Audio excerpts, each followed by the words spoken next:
आत्महत्या केलेली आहे। गेल्या 3.5 महिन्यांपासून तो तळाजा कारागृहात होता। आज पहाटेच्या सुमारास विशाल गवळीने आत्महत्या केल्याचं बोललं जातंय।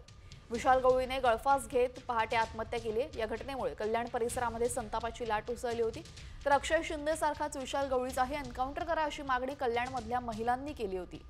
त्यानंतर आता या नराधम अत्याचारीने स्वतःच गळफास घेत आत्महत्या केलेली आहे। अल्पवयीन मुलीला घरात बोलवून लैंगिक अत्याचार तिच्यावर केल्याचा आरोप। मुलीची निर्घृणपणे हत्या करत मृतदेह बॅगमध्ये कोंबला।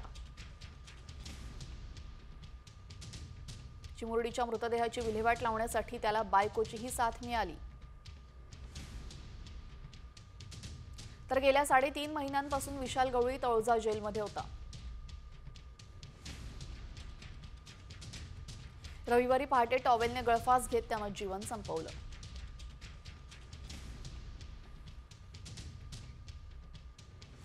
दरम्यान विशाल गवळीच्या आत्महत्येवरून आता वकिलांमध्येच वाद रंगलेला आहे। अक्षय शिंदे सारखे विशाल गवळीला मारण्यात आलं असा संशय वकिलांनी व्यक्त केलेला आहे। तर एका प्रकारे न्यायच मिळाल्याची भावना पीडितेच्या वकिलांनी बोलून दाखवली आहे।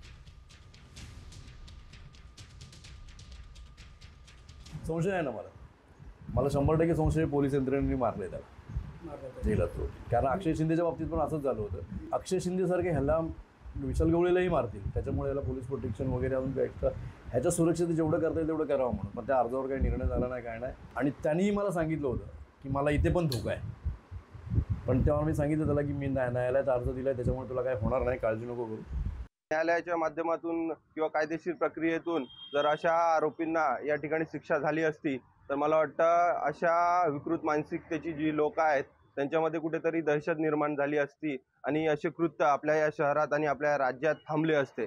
परंतु हे देखील न्यायच झालेलं आहे। त्यामुळे कायदेशीर प्रक्रियेने फाशीची शिक्षा झाली असती किंवा त्यांनी आत्महत्या केलेली आहे, दोन्ही आमच्यासाठी न्याय आहे। आणि यानंतर बातमी आहे राजकीय वर्तुळातली। उपमुख्यमंत्री एकनाथ शिंदेंनी केंद्रीय मंत्री अमित शहांची सह्याद्री अतिथीगृहावर भेट घेतली। दोघांमध्ये जवळपास 1 तास चर्चा झाली। विशेष म्हणजे भेटेवेळी मुख्यमंत्री फडणवीस नागपुरात तर उपमुख्यमंत्री अजित पवार बारामतीत होते। शिंदे शहांच्या बैठकीमध्ये नक्की कोणत्या विषयांवर चर्चा झाली हे मात्र अजून गुलदस्त्यात आहे। मात्र कालच निधी वाटपावरून एकनाथ शिंदेंनी अमित शहांकडे अजित पवारांची तक्रार केल्याची चर्चा आहे आणि या संदर्भात चर्चा झाल्याची माहिती समजते। एकनाथ शिंदे आणि अमित शहा यांच्यामध्ये जवळपास 1 तास चर्चा झाली आहे। एकनाथ शिंदे एकटेच अमित शहांना भेटायला गेलेले। भेटीवेळी फडणवीस नागपुरात तर अजित पवार बारामतीत होते। काल शिंदेंनी अजित पवारांच्या शहांकडे तक्रार केल्याची चर्चा। शहा शिंदे यांच्या बैठकीतील चर्चेवर तर्कवितर्क।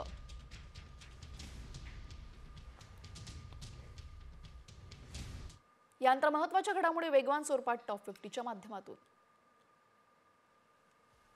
गर्भवती महिलेच्या मृत्यू प्रकरणी ससून रुग्णालयाची समिती सुद्धा चौकशी करणार आहे। यासह या गर्भवती महिलेला ज्या 3 रुग्णालयामध्ये उपचार देण्यात आले होते या तिन्ही रुग्णालयाच्या उपचारांची चौकशी या समितीमार्फत करण्यात येणार आहे। पुणे पोलिसांकडून ससून रुग्णालयाला चौकशी करण्याचं पत्र लिहिलं होतं।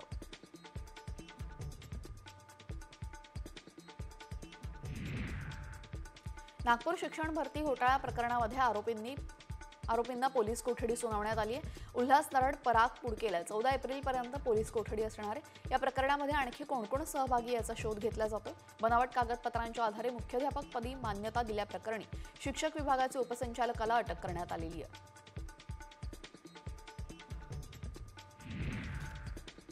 शाळांना आता आणखीन एक शाळाबाह्य काम करावं लागणार आहे। शिक्षकांना आता निरक्षरांचं सर्वेक्षण करण्याचे आदेश देण्यात आलेले आहेत। नवभारत साक्षरता कार्यक्रमाअंतर्गत निरक्षरांचं सर्वेक्षण करण्यासाठी शिक्षण संचालकांनी नुकतीच सूचना जारी केलेली आहे।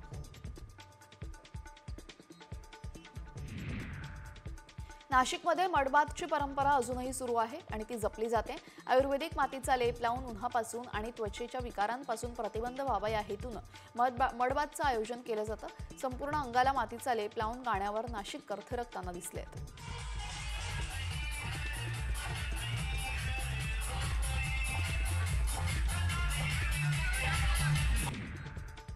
सांगलीच्या मिरजमध्ये डॉक्टर बाबासाहेब आंबेडकर अनुयायांकडून महापालिकेच्या विरोधात संताप व्यक्त करत रास्ता रोको आंदोलन करण्यात आलं। आंबेडकरांची जयंती एका दिवसावर असताना पुतळ्याच्या ठिकाणी सुशोभीकरण करण्यात आलं नसल्याचा आरोप करत आंदोलन केलेलं आहे। पण आम्ही सांगायची आवश्यकता नाही लागायला पाहिजे।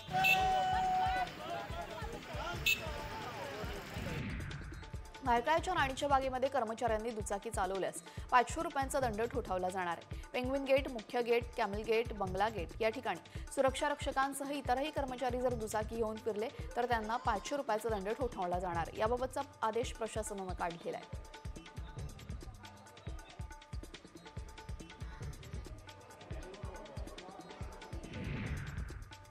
कल्याण पूर्वेमध्ये आज डॉक्टर बाबासाहेब आंबेडकर ज्ञान केंद्राचं लोकार्पण संध्याकाळी उपमुख्यमंत्री एकनाथ शिंदेंच्या हस्ते होणार आहे। यामुळे वाहतुकीमध्ये बदल करण्यात आले असून चारही बाजूंचे रस्ते बंद केले जाणार आहे। झिरो पार्किंगचे आदेश लागू करण्यात आले।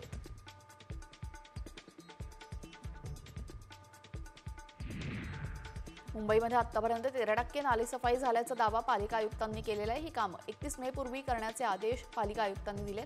तसेच नियोजित वेळेमध्ये कामं पूर्ण व्हावीत यासाठी पालिका अभियंते सोमवारपासून नालेसफाईचा आढावा घेत आहेत।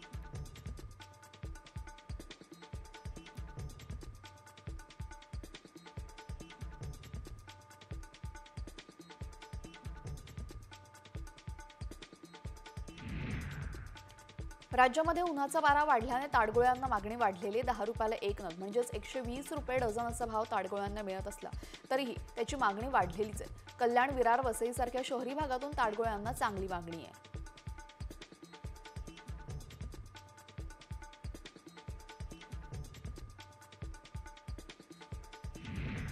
मुख्यमंत्री देवेंद्र फडणवीस आज वर्धेच्या दौऱ्यावर आहेत। आर्वीमध्ये 720 कोटींच्या पायाभूत सुविधांच्या कामांचं भूमिपूजन आणि लोकार्पण मुख्यमंत्र्यांच्या हस्ते होत आहे। आर्वी शहरातील प्रशासकीय भवनाचं लोकार्पण आज मुख्यमंत्र्यांच्या हस्ते होणार आहे। या कार्यक्रमात मुख्यमंत्री काय बोलणार याकडे सर्वांचं लक्ष आहे।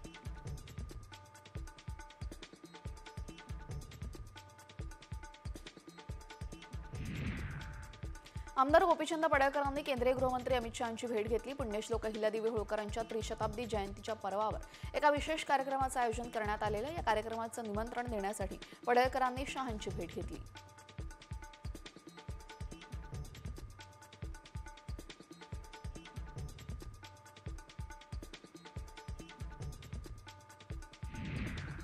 पुणेकरांना लवकरच भूमिगत मेट्रो मिळणार आहे। स्वारगेट ते कात्रज भूमिगत मेट्रोला मुहूर्त मिळालेला आहे। 3 ते 4 महिन्यांमध्ये काम सुरू होण्याची शक्यता आहे।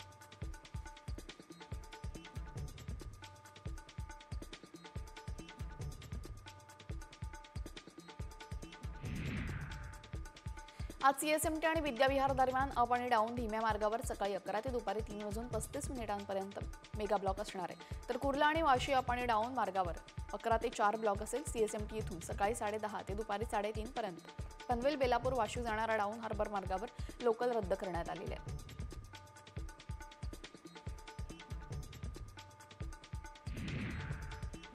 पश्चिम रेल्वेवर माहीम वांद्रे दरम्यान मेगा ब्लॉक घेण्यात येतोय। पुलाचे गर्डर बसवण्यासाठी पश्चिम रेल्वेवर मेगा ब्लॉक घेतला गेलेला आहे। विरारवरनं चर्चगेटकडे जाणाऱ्या लोकल अंधेरीपर्यंतच दिसतात। पश्चिम रेल्वेच्या 300हून अधिक लोकल रद्द करण्यात आलेल्या आहेत। लोकल बंद असल्याने प्रवाशांचे मेगा हाल होत आहेत।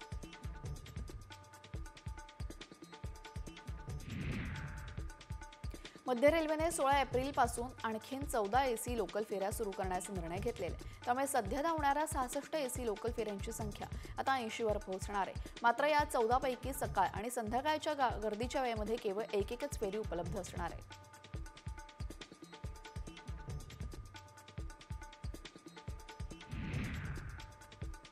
भारतरत्न डॉक्टर बाबासाहेब आंबेडकरांची 134वी जयंती उद्या साजरी होणार आहे। याच पार्श्वभूमीवर 13 आणि 14 एप्रिलपासून वाहतुकीमध्ये मोठे बदल करण्यात आले। दादरमध्ये अनेक मार्ग वाहतुकीसाठी बंद करण्यात आले। या सर्व प्रकारच्या जड वाहनांना परिसरात बंदी असेल, त्यामुळे पर्यायी मार्ग वापरण्याचं आवाहन मुंबई पोलिसांनी केले।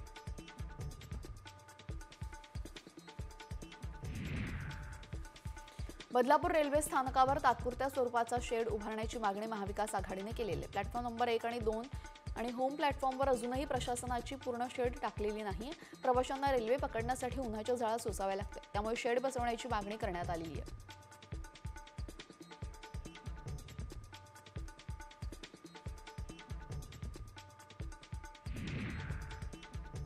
पंढरपूर जवळच्या टेंभुर्णीमध्ये गॅस चोरीचं मोठं रॅकेट उघडकीस आलंय।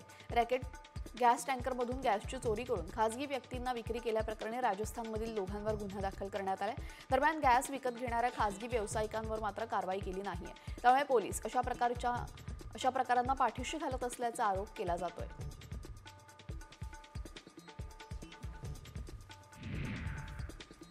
नागपूर शिक्षण भरती घोटाळा प्रकरणामध्ये आता आरोपींना पोलीस कोठडी सुनावण्यात आलेली आहे. उल्हास नरड आणि पराग कुडकेला 14 एप्रिलपर्यंत पोलीस कोठडी असणार आहे. या प्रकरणामध्ये आणखीन कोण कोण सहभागी होते याचा शोध घेतला जातोय. बनावट कागदपत्रांच्या आधारे मुख्याध्यापकपदी मान्यता दिल्याप्रकरणी शिक्षण विभागाचे उपसंचालकाला अटक करण्यात आली आहे.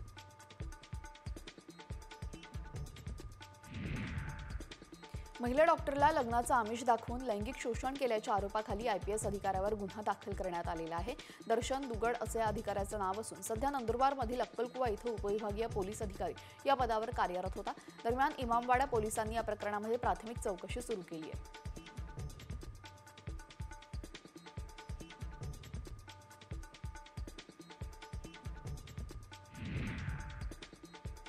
संभाजीनगरात 2 दुचाकींना समोरासमोर धडकून भीषण अपघात झाला. अपघातामध्ये 3 जण जागीच ठार झालेत तर 1 जण गंभीर जखमी. पोलीस पुढील चौकशी करत आहेत.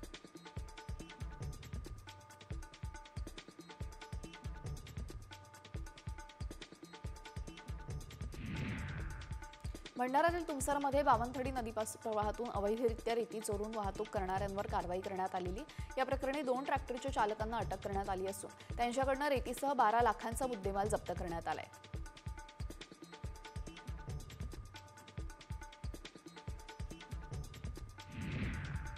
जालन्यामध्ये IPL क्रिकेट मॅचवर सट्टा लावणारे दोघं जेरबंद झालेले आहेत. पोलिसांच्या कारवाईमध्ये 1,57,000 रुपये किमतीचा मुद्देमाल जप्त केला गेलेला आहे. या प्रकरणी पोलीस अधिक तपास करत आहेत.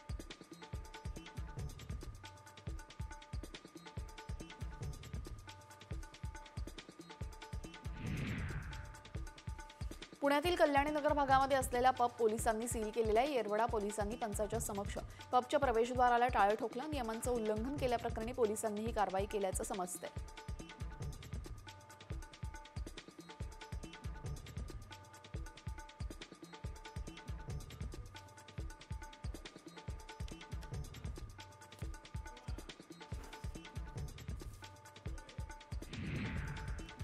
सांगली पोलिसांकडून तब्बल 84 लाखांचा अंमली पदार्थाचा साठा जप्त करण्यात आलेला आहे. 813 किलो वजनाचा हा माल होता, ज्यामध्ये कोकेन, ब्राऊन शुगर, गांजाचा समावेश होता.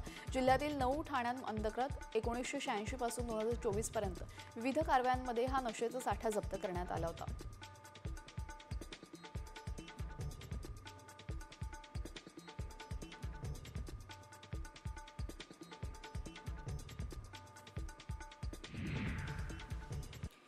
पुण्यातील हडपसर परिसरामध्ये सय्यदनगर भागामध्ये गुंड टिपू पठाणचा पोलिसांनी माज उतरवलेला आहे. जिथं गुन्हा केला तिथंच पोलिसांनी टिपू पठाणसह त्याच्या एका साथीदाराची धिंड काढली.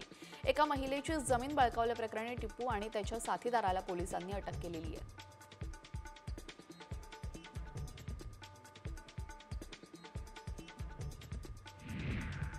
पंजाब किंग्सला पराभूत करत सनरायझर्स हैदराबादनं यंदाच्या IPLमधील दुसरा विजय मिळवलेला आहे. ट्रेव्हिड हेड आणि अभिषेक वर्मानं केलेल्या वादळी फलंदाजीमुळे पंजाबच्या गोलंदाजीची धुळधाण उडाली. दरम्यान अभिषेक शर्माने 141 धावा केल्या तर ट्रेव्हिस हेडनं 71 धावा केल्या.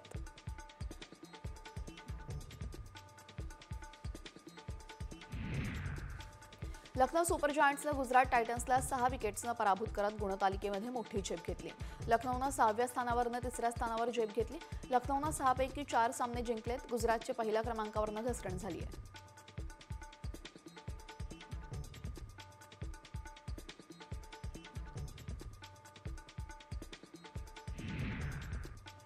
IPL 2025च्या पंजाब विरुद्ध हैदराबाद सामन्यामध्ये अभिषेक शर्मानं तुफान फलंदाजी करत सर्वांची दाणादाण उडवली.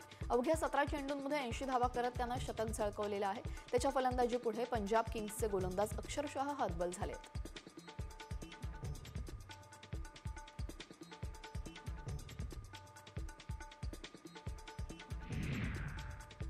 IPL 2025 मध्ये आज सुपर संडे. पहिल्या सामन्यामध्ये राजस्थान रॉयल्सचा सामना रॉयल चॅलेंजर्स बंगळुरूशी होईल. हा सामना भारतीय वेळेनुसार दुपारी 3:30 वाजता सुरू होईल. राजस्थानचा त्यांच्या घरच्या मैदानावर पहिलाच सामना असेल.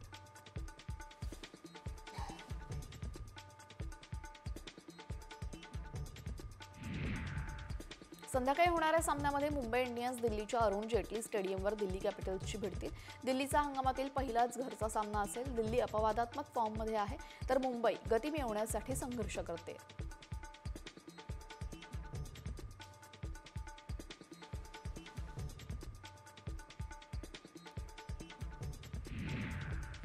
आणि आता बातमी आहे जळगावमधून. जळगावमध्ये शेतशिवाराला अज्ञातानं पेटवल्याची घटना पाठोपाठ 2 ठिकाणी घडलेल्या आहेत. एकीकडे अमळनेर कळमसरे शिवारामध्ये अज्ञातानं ढीक करून ठेवलेल्या सुमारे 100 क्विंटलच्या ज्वारीला पेटवलेल्या, तर दुसरीकडे जळगाव जामनेरच्या शेतामध्ये कापून ठेवलेल्या मक्याला अज्ञातानं आग लावली आहे.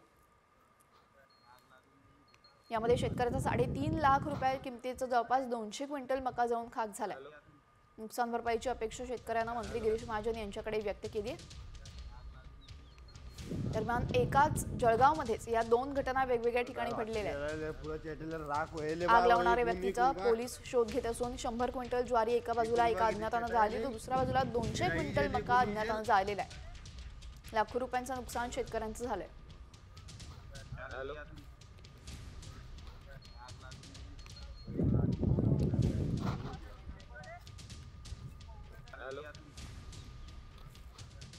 यानंतर महत्त्वाच्या घडामोडी वेगवान स्वरूपात. हिंगोलीच्या औंढामध्ये येडू गावामध्ये शिवारामध्ये उष्णतेमुळे टरबूज बागा करपून गेलेल्या आहेत. त्यामुळे शेतकऱ्यांचं मोठं नुकसान होत आहे.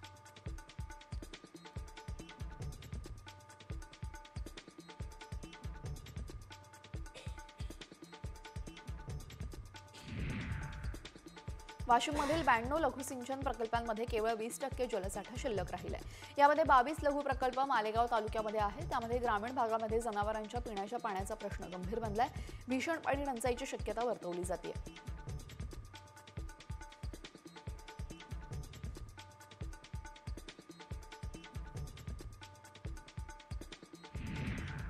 हिंगोलीमध्ये आतापासूनच पाणी टंचाईचं संकट जाणवतंय. जिल्ह्यातील औंढा, कळमनुरी आणि हिंगोली या 3 तालुक्यांमध्ये 150 पेक्षा अधिक गावांच्या शेतशिवारामध्ये असलेले पाण्याचे स्रोत कोरडे ठाक पडलेले आहेत, तर विहिरी, बोरवेल आणि पाण्याचे झरेही मार्च महिन्यामध्ये आटलेले आहेत. त्यामुळे बागायतदार शेतकऱ्यांची मोठी अडचण आहे.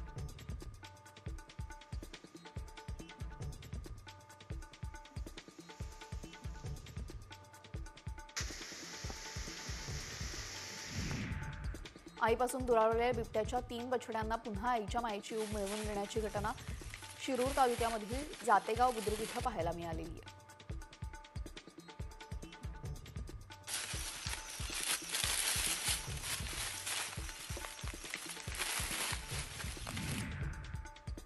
रत्नागिरीच्या दापोलीमध्ये समुद्रकिनारी बैलगाडी शर्यतीचा थरार पाहायला मिळाला. एरवी घाटपाथ्यावर काळ्या मातीमध्ये बैलगाड्या शर्यतीचा थरार अनुभवता येतो. ही शर्यत पाहण्यासाठी स्थानिकांबरोबरच पर्यटकांचीही मोठी गर्दी झाली.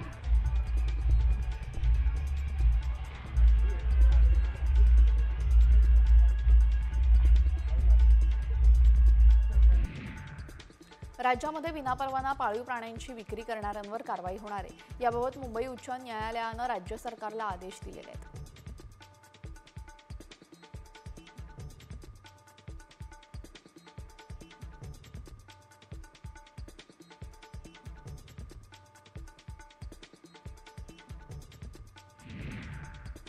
श्री अंबाबाईचा रथोत्सव आज साजरा होणार आहे. रथोत्सवाच्या मार्गावर ठिकठिकाणी स्वागताची तयारी पूर्ण झालेली. नयनरम्य आतिषबाजी, विविधरंगी रोषणाई, आकर्षक रांगोळ्या यंदाच्या रथोत्सवानंतर आतिषबाजी होईल. दरम्यान भाविकांसाठी ठिकठिकाणी प्रसादाचंही वाटप केलं जाणार आहे.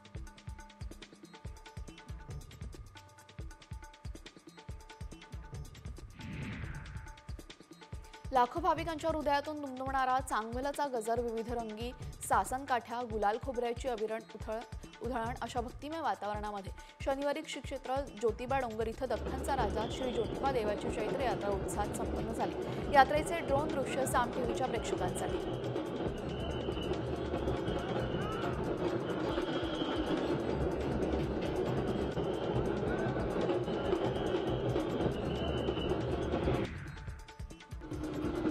दख्खनचा राजा श्री ज्योतिबा देवाची चैत्र यात्रा अमाप उत्साहामध्ये पार पडली. हलगी, सनई, पिपाणीच्या मंगलमय सुरवटींनी सारा डोंगर व्यापून गेला होता. यात्रेसाठी सुमारे 10 लाख भाविकांनी डोंगरावर हजेरी लावली.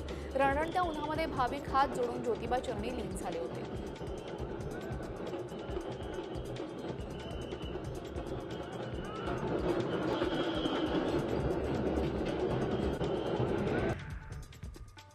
ज्योतिबा यात्रेमध्ये जिल्हा परिषदेच्या आरोग्य विभागाकडून 5,000हून अधिक रुग्णांवर उपचार केलेले आहेत। यासाठी वैद्यकीय अधिकाऱ्यांसह 267 कर्मचारी तैनात होते अशी माहिती जिल्हा परिषदेचे आरोग्य अधिकारी डॉक्टर अनिरुद्ध पिंपळे यांनी दिली आहे।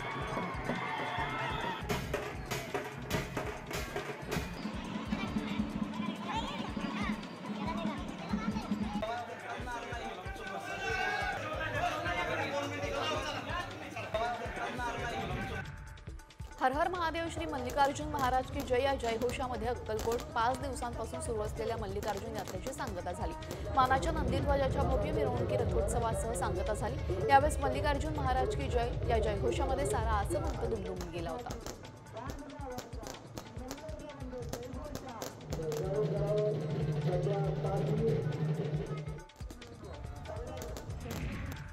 नांदेडच्या बिलोली तालुक्यातील डोणगावमध्ये बारस यात्रेनिमित्त काठ्या कावडीची मिरवणूक काढण्यात येते। जवळपास 350 वर्षांपासून गावकऱ्यांची ही परंपरा आहे जी जोपासली जाते। 5 दिवस चालणाऱ्या यात्रेमध्ये धार्मिक कार्यक्रमाचं आयोजनही केलं गेलेलं।